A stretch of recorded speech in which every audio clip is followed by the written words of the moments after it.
Gaetz, the biggest firebrand inside of the House of Representatives. You're not taking Matt Gaetz off the board, okay? Because Matt Gaetz is an American patriot and Matt Gaetz is an American hero.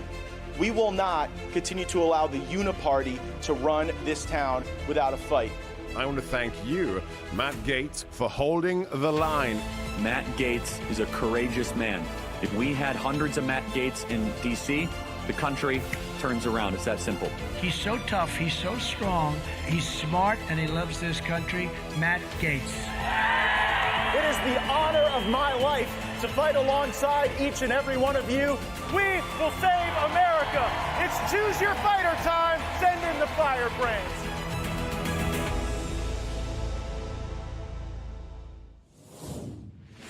Is it worth it? More and more high-profile Republicans are asking themselves that question and deciding the answer is no. CNN's Melanie Zanona out today with a new piece looking at why so many name-brand Republicans are just running even for the exit smell.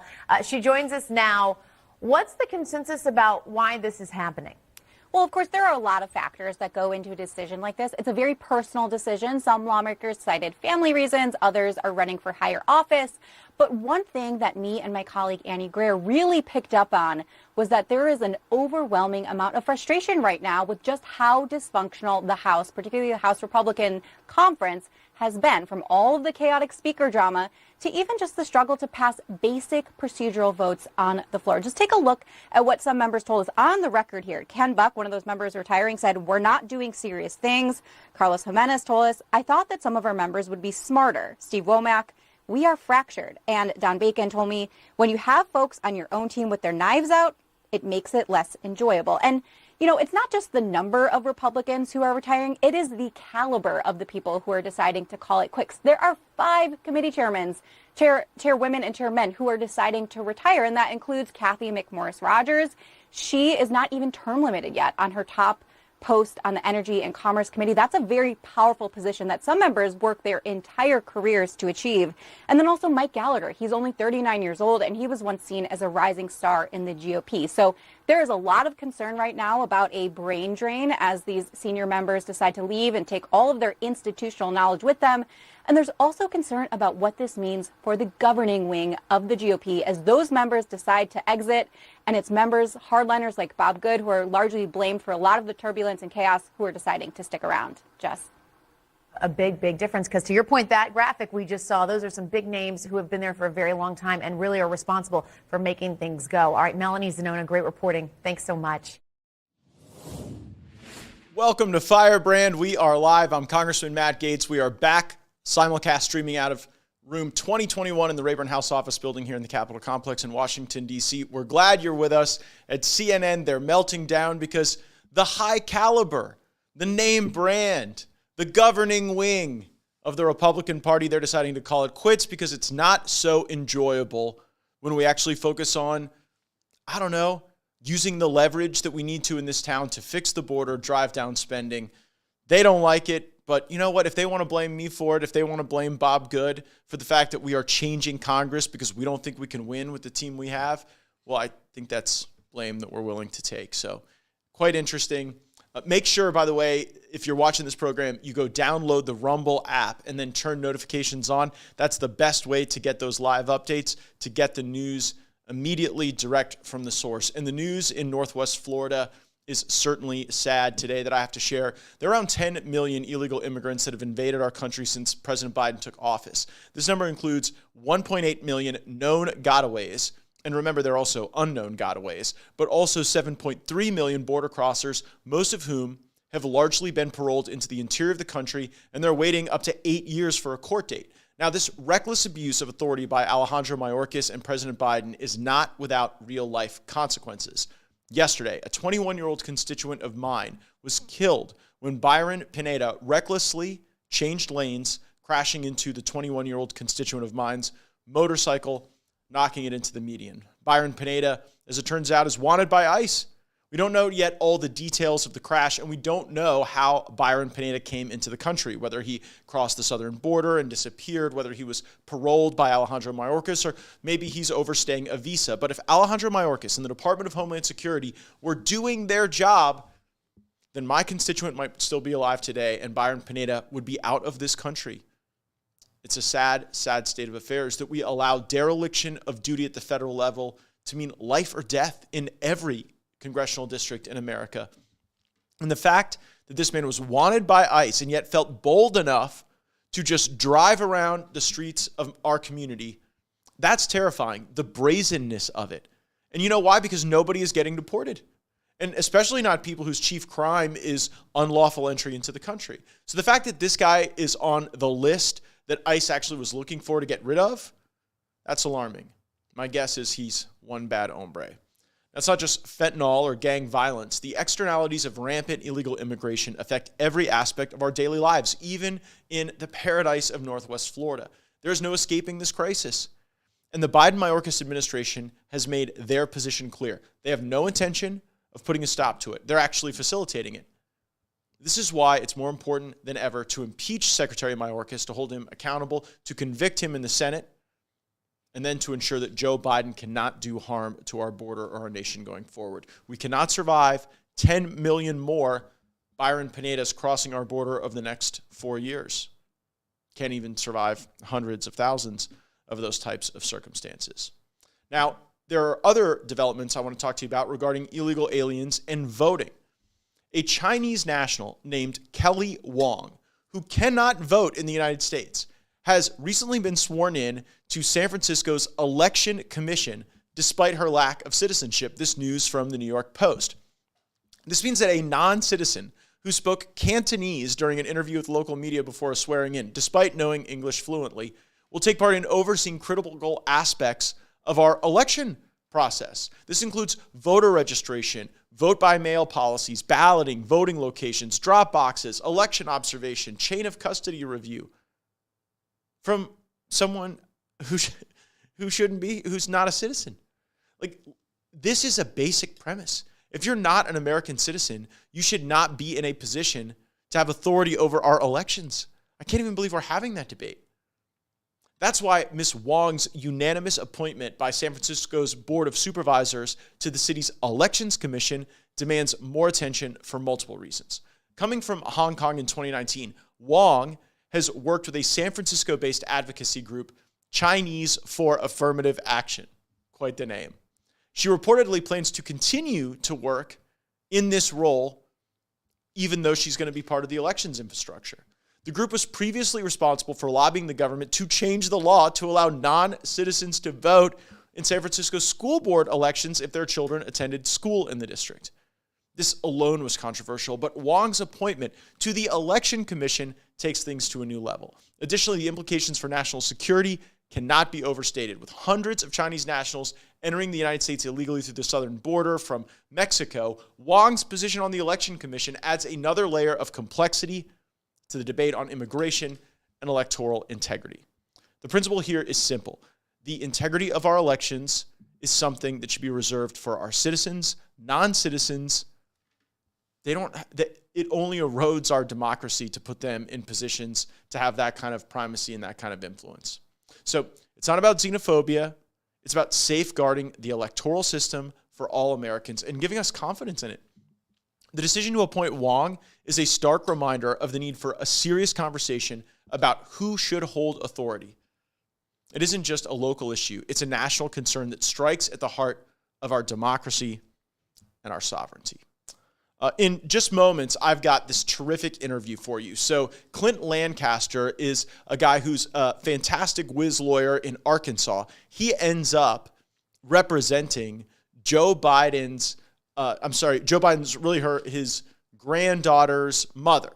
So the woman who had a child with Hunter Biden, who resides in Arkansas and has this family law dispute with Hunter Biden, the lawyer for that case that got the DNA swab, that got the child support matter sorted out, that saw a lot of the financial stuff, going to be here in just moments for an interview. But I wanted to let you know of a few other things that are cooking. FloridaPolitics.com is reporting that the primary runoff proposal that the state of Florida was considering has been temporarily postponed in its first House hearing. So the state of Florida is a system that is first past the post, which means if you have the highest number of votes, you advance from the primary election to the general election. Seems like a pretty democratic and reasonable process. And that process has produced prosperity, safe streets, good schools, a clean environment in Florida. And with 2 weeks to go in the legislative session, there were efforts by the House Speaker, Paul Renner, to airdrop a piece of legislation into the process to change 20 years of election law over the course of 2 weeks. That is irresponsible. And the change they want to make is not a good one. Sure, it's great if you're a political consultant when you go from 2 elections, the primary and the general, to 3 elections, the primary, the runoff, and then the general. Oh, political consultants love it. They get to charge more money. They think it's great. The media will champion it because they get to place more advertisements. But what does it mean for us, we the people? Well, 1, it's a more target-rich environment for fraud feasors. 2, it costs way more money. And 3rd, it's actually quite anti-democratic because the turnout in the runoff is so much lower than either the primary or the general, it becomes a funnel point. Some have predicted this was done to help the establishment ensure that if a Firebrand candidate in any election in Florida was able to accumulate a plurality of the vote, that Firebrand, that MAGA, that America First candidate would face an additional hurdle of a runoff election. So we're against this. We're glad this was temporarily postponed. Another matter I want to bring your attention to, Axios is reporting House Democrat floats Mike Johnson protection measure. A moderate House Democrat is circulating a proposal to protect Mike Johnson, Republican of Louisiana, from potential removal by an attempt of one of the party's hardliners. The resolution, authored by Representative Josh Gottheimer, Democrat of New Jersey, would require Democrat or Republican Party leadership to sanction any vote to vacate the Speaker's chair, according to a copy that was obtained by Axios. Some Democrats have suggested they would oppose another conservative-led motion to vacate. They all were with me when we were vacating McCarthy. And as it comes to this negotiation over the motion to vacate, I've been very clear with the Firebrand audience. I am open to some increase in the threshold in the motion to vacate in exchange for other accountability tools, like a ban on congressional stock trading, a lifetime ban on members of Congress becoming lobbyists or registered foreign agents. And I don't think that lobbyists should be funding our campaigns. And we could do those things by House rule. And if we did, I'd be pretty open-minded to raising the threshold on the motion to vacate. But if they want to erode an accountability tool and then continue to not pass the accountability tools that the American people want on the stock trading ban, I'm not so up for that. Also wanted to bring your attention to a local story from the city of Pensacola. Pensacola is finalizing a key sailing deal with American Magic, enhancing its national image. On Tuesday, Pensacola Mayor D.C. Reeves, a good friend of mine, announced that the city council will review a 10-year lease agreement with American Magic. As part of that deal, the club would pay more than $291,000 per year. The deal also would call on the team to host a preliminary regatta in Pensacola. That would be so cool to have one of the preliminary regattas in Pensacola Bay. I would be thrilled by that. It would also have 2 national or international events in Pensacola each and every year. My wife Ginger loves sailing. She's got friends on the American Magic team, and we love the fact that American Magic, out of the New York Yacht Club, will be calling Pensacola home. So they're just part of that great migration from New York to Florida for people that like nice things, sailing, good schools, great weather, low taxes. This Florida man, so proud of my state and so proud of Mayor Reeves for getting that done. So I now want to get you to this great interview with Clint Lancaster, phenomenal attorney, also an advocate on election integrity. You won't believe what's going on to block some of the accountability in the state of Wisconsin to try to get that state go in the right direction on election integrity again. So a lot of Hunter Biden stuff, a lot of election stuff. Take a listen.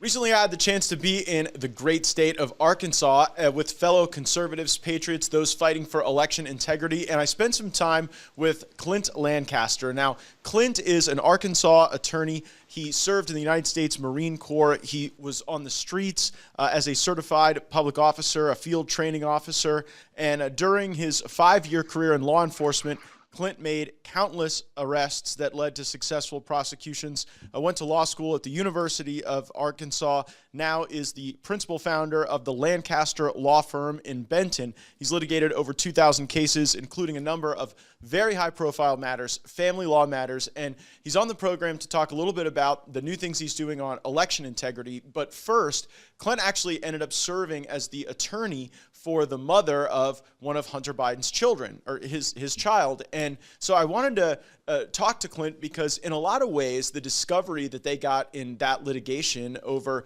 family law issues revealed a lot about the Biden family, and some of the allegations and pleadings in family court in Arkansas are really interesting to talk about and review through the lens of what we see Biden family members testifying to in the halls of Congress. One of the jokes around here is that Clint Lancaster might have done more actual oversight work than some of our committees tasked with that very purpose. So Clint, thanks so much for joining us. Why don't you start by explaining to the Firebrand audience how you got to be involved in a case that dealt with the First family? Of course, Matt, it's good to see you again, and thank you for having me on your show. So literally, I had a woman call my office and schedule an appointment. And we always ask who the other party is to make sure we don't have a conflict, but she wouldn't say. So I was like, okay, just come on in. And so it was London Roberts. She was I want to say her sister-in-law or something like that, was a former client of ours, mine and my wife. And she came in, we met with her, told her, yeah, sure, I'd do it. And that's how I got the case. Now, when thinking about these family law matters generally, one of the first things you have to do in a case where there's a child support question is establish paternity. So talk a little bit about how the law on establishing paternity in the state of Arkansas functions, and how in the matter you were litigating, you actually got the dispositive DNA test on Hunter Biden. Well, it was a trick. So, right after we filed, maybe 6 hours after we filed the lawsuit, I got a phone call from George Mazaris from Chicago. And George was going to work with us, kept promising to do stuff, and then he never would deliver. So I'm like, okay, you're going to deliver or we're going to serve your client. And he laughed and said, good luck. And so I did a pretty comprehensive nationwide search, and I found one address off of Sunset Boulevard in Hollywood. And I thought, well, hell, that's it, And so we sent our process server out, and it was the same apartment that he did a story with the New Yorker on. But yeah, nobody trusted each other with this DNA test. They didn't trust us and we didn't trust them. And my wife was adamant about not letting Hunter, get out of this DNA test somehow. So she found a DNA lab in Oklahoma City that opened up just for us on a Saturday. And so we headed, it's odd, we headed to Oklahoma City listening to Sean Hannity talk about Hunter Biden and the China money. And we got there, and they brought Hunter in. It was Hunter, his wife, Melissa, and I watched them take the DNA out of his mouth, like physically watched him do it in the same room, had a conversation with Melissa. Then they brought. And when was this, Clint? When did this DNA swab occur in Oklahoma City on a Saturday? November of 2019. Okay, so way before you had any subpoenas going to Hunter Biden from the House or the Senate, way before we were getting documents or really any of the most significant wire transfers or bank records, you were literally getting his DNA. And is that something that usually happens in an Arkansas paternity case? I mean, is this stuff usually stipulated? You do a lot of family law, so give us a flavor of how unusual this was. This was unusual in how the DNA was obtained, because usually, most people will say, okay, yeah, I know that's my kid and we don't have to do that. Or they'll say, I want a DNA test, at which point you just go to a laboratory and you send them in at separate times. It could have been very easy for Hunter just to walk into a DNA lab in California and get a DNA swab, and for us to do it in Arkansas and avoid this. But having him actually physically come, and I didn't trust him. I didn't trust any of them. And so I wanted to watch the DNA process work. I wanted to know that the sample they took from Hunter was the sample they were testing. And And that established paternity, right? I mean, that you having that chain of custody where you were observing it right there in the lab, you get the results that you were expecting based on the proffers of your client, and you find out that Hunter Biden is indeed the father, has fathered a child with your client. And as I understand it, part of the litigation you're involved in is over money and payments and finances. How did money kind of play into how you were learning about the Biden family and their activities? So at that time period, Hunter was still just kind of a blip on the national radar, and he had the Burisma money, and nobody really knew like how much he got. They knew it went to his firm, but we were going to dive into it and know exactly what he got, and we did. We found out down to the penny of what he got, and we used that Burisma money was a basis to set child support. And so we never really. So you found the Burisma money. How did you find it? Did you get it through the normal request for production? Did you have to subpoena banks? How did you in this family law matter uncover the Burisma stuff even before the United States Congress was really on it? They had to give it to us through the discovery process, and we compelled them to do it. What we missed at that time period, we didn't know we had missed it, was the China money. And so we knew about that the second time around. But Hunter Biden wasn't making payments to your client as was previously occurring, right? Was there some interruption in the payments he was making? Well, so London had worked for Hunter, and that's one of the ways they knew each other. And he was paying her around $1,000 a month. And Hunter had acknowledged that this was his kid long before the baby was born. But after the baby was born, he cut off the money. He got out of rehab, and I guess he needed money or saw that he was short. So he's like, well, I'm cutting all these people off. And so my client just wanted the $1,000 a month. And, and so he ghosted her. And so she found me, and just, what I do is I put pressure on people until they give me what I want. And so that's what I began doing to Hunter Biden. No doubt. And it's just something when I'm hearing the testimony of Jim Biden regarding the millions of dollars flowing in from the Chinese, all of this activity that they're doing under the Biden name. You've got the other people in this orbit really describing an enterprise that is influence peddling. And sometimes influence peddling is legal and sometimes it's illegal, right? That's why we're sorting through all this stuff. But as they've got that operation going, here you are representing this woman. And one thing that we saw the media do, that we saw really the Biden operation do, was try to smear your client and to try to, call her a bunch of bad names and refer to work that she had done or hadn't done. Talk about what it was like advising and counseling someone who's on the opposite end of the Biden and the media smear campaign. Well, I'll tell you, for my wife and I, it was a lot like living in a John Grisham book that we couldn't get out of. Every day it was something. It was always just going. And I never really had any training in how to deal with the media, but I became the media front person. And what we did was, when it came down to things we didn't like, we just didn't address them. We'd just say, well, they'd call and say, was your client a stripper? And we'd say, well, what does that have to do with the fact that Hunter is this kid's father and he needs to support her? You tell me what that has to do with that. Well, they're trying to smear her. They're trying to say if she was a stripper, then she's somehow less worthy of the resources to be able to raise this child, which is a pretty grisly and offensive suggestion. But it's obviously the suggestion made when they try to ripen that as a question, right? Yeah, well, and so fortunately for us, the media had also just come out and reported that Hunter Biden was going across the street from strip clubs and buying dildos for the strippers to use on him. And so we have fed it back to him pretty heavily with that. Well, they might have opened up a can of worms there. They were not too interested in pursuing further then if you had that level of factual development. Yeah, they shut up after that. But we did make a policy that if you published that my client was a stripper, we would not comment to you, period. And Fox News, Jesse Waters, he always likes to say baby mama, and he says it like that. And I'm pretty sure he's talking to me because I told him I wasn't going to talk to him because of what he said. Well, nothing wrong with being a baby mama, right? I mean, that's not a smear. Well, she's a great mom, and she had the child support laws changed, but his attorney in open court said that before it changed, that London was getting 5 figures a month from Hunter in child support. So where does that case stand now? Is it resolved? Is there a final order? Is there anything else you've got to police regarding that jurisprudence going forward? No, it's over with. It's done. We sat down for a deposition in Little Rock, and Hunter showed up for a deposition, and my client was there. And, we started asking him questions.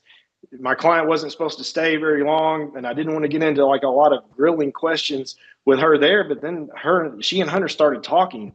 And, I tell people she's not anti-Biden, right? She didn't get pregnant because she doesn't like Biden's.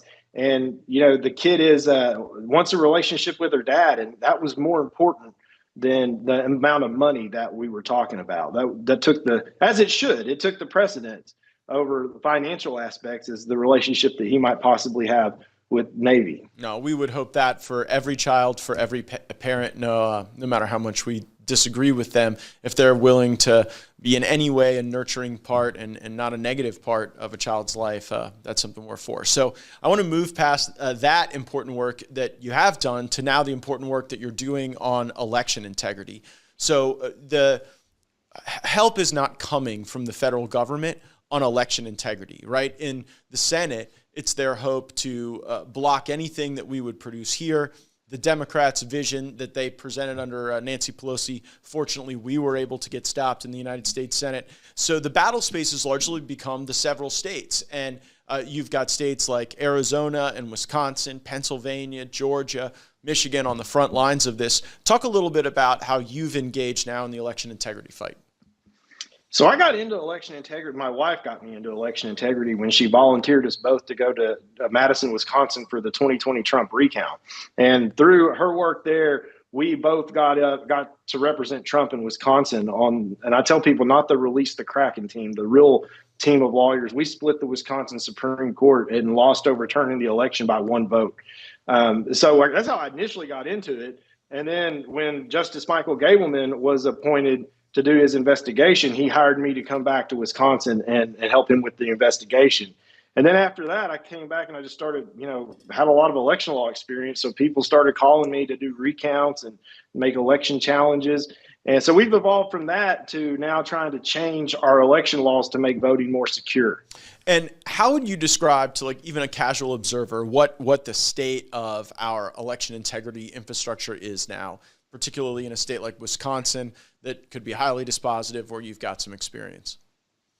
So in Wisconsin, they have a lot of problems, and it's very weak in Wisconsin. There is no doubt. I mean, we had evidence of improper election activities that swayed the 2020 election in Wisconsin for Biden, that if they hadn't done this, we're talking 20,000 votes, and they knew that. And so the problem is a lot of those infrastructure changes, regardless of what the liberals say, that were made to support 2020 are still in place. You can still go in there and just request a ballot be sent to you, tell them you're in the military, and basically with no proof of ID, no verification, they will mail you absentee ballots. And they did this to fictional people. We found that. And so what's the antidote? The antidote is to strengthen the laws. So first off, the state laws, right? You're talking about state laws. Okay. Yeah, I think state laws, and I would say state laws because of the federal Constitution doesn't permit the federal government to regulate elections, and we don't want that because as soon as the power tide turns, that's going to be used against us. But at the state level, to make our elections secure has to happen on a local level. And that's also important because elections happen at a local level. Even the presidential race the voting happens at a very, very local level. So to stop the fraud, to stop the abuse, you have to stop it at the local level. So we saw that in Georgia, right? The folks in Georgia proved capable of such shame and embarrassment that they went and fixed their laws. They got stronger signature match. They got better chain of custody laws with their ballots. And certainly I'm not entirely convinced that we're going to have everything cleaned up in Fulton County and DeKalb County, but we've got more tools at our disposal to catch the cheating as it's happening rather than trying to unwind the facts when you've had legitimate ballots polluted with illegitimate ballots.